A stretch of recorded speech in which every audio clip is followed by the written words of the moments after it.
my name is Charlotte, and you may or may not recognise me from Nimo events in the past. I am usually sat at the back of the room or behind the camera, making sure you can see everyone's faces. I usually help with the lighting, and that's my day job too. I do lighting for theatre shows. The Nimo team asked me to share something about being brave, especially in this time of lockdown.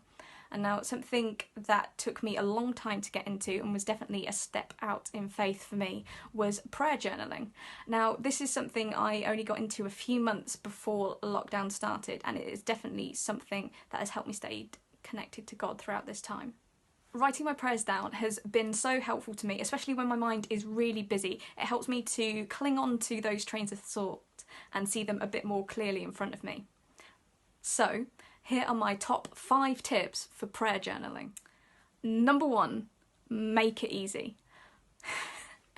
Do not try and do something just because you think you should. Write in your own voice. Don't spend ages trying to write 3 paragraphs if bullet points are easier. God loves you exactly as you are, and that is not going to change if you write 3 paragraphs a night or just a few notes. Number 2, write it down. Now that sounds like a really obvious thing, but sometimes it can be really tricky. I definitely used to think that writing things down was like a very permanent thing, especially when it came to my thoughts and feelings. However, anyone who knows me knows that if I need to remember something, I could go, oh, give me a sec, I just need to go write that down. So why I never started before, who knows? I work away a lot, and that means I go all over the country and visit lots of different churches, and I happen to be at a church service in London, and the speaker started talking about different seasons of life and how about trusting God going through those different seasons. And that suddenly hit me, because up until that point I realised I had just been through a really hard season in my life. I'd been through a really tough breakup, and my career was starting to get a bit better, but also I had this massive realisation that I had completely forgotten about my relationship with God. And for a long while it felt like everything in my life was up in the air, and in that service I realised that I'd got through it. Like, I'd had the hard season, and now I was going into a new one, and this was going to be a different part of my life now. And I realised God had got me through all of that, and that was like a light bulb moment. So after that service I went to the nearest stationery shop I could find, and I bought this notepad, and I wrote, "This is a new season. Trust that the Lord knows what is in store, and he knows I can deal with whatever may lie ahead." Past me is very profound. Should listen to myself a bit more, maybe. Number 3, find the joy. There are so many things on a daily basis that we should be thankful for, and I always think that is a great starting point when it comes to prayer journaling for that day. I usually write down 10 things that I am thankful to God for each day, and 10 might sound like a lot. You might want to start with 3, you might want to start with 5, but I like the challenge of 10. Finding 10 things that I'm thankful for sometimes means on a really awful day, on a really rubbish day, I have to dig deep, and I have to really find the everyday things that I am thankful for. Got an example? So this was near the beginning of lockdown. Number 1, enjoyed my walk in the sun. 2, like listening to a podcast. 3, my car passed its MOT. 4, ate my lunch in the garden. 5, finished my puzzle. 6, read some of my book. 7, made pasta for tea. 8, had fun doing Rick's quiz. I forgot about that. 9, it was really funny. There you go, Rick. 10, watch The Office with a cup of tea.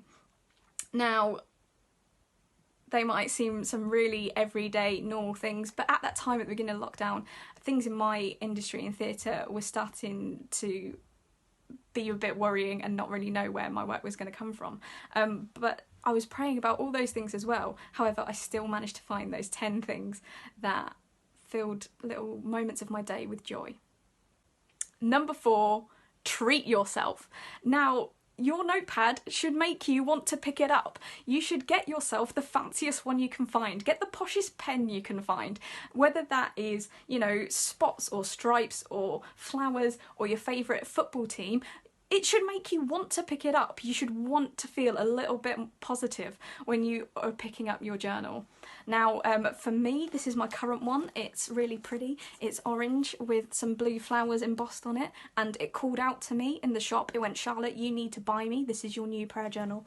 And I got a really nice pink pen. It's not bright pink, it's like a dark pink, and it makes me very happy. So you should treat yourself, because you deserve the funky notepad, and most of all, Jesus deserves the funky notepad. Number 5, own it. It is your space. Put what you want in it.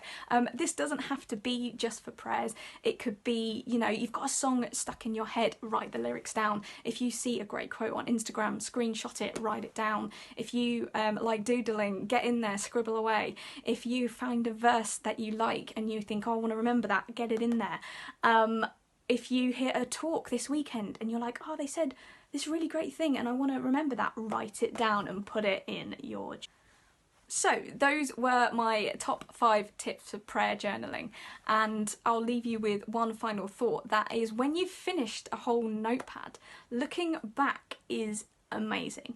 You can look back on all of the things that God has been at work at in your life that you weren't even aware of when you started writing, and it's pretty incredible to do that and to see it on the page. So I've not done anything like this before. I hope it was interesting, and I hope it might ease some of your concerns about prayer journaling being this very serious thing when it really doesn't need to be. It can be whatever you want it to. Own it. So if it sounds like something you want to do, be brave, pick up a pen and enjoy the journey.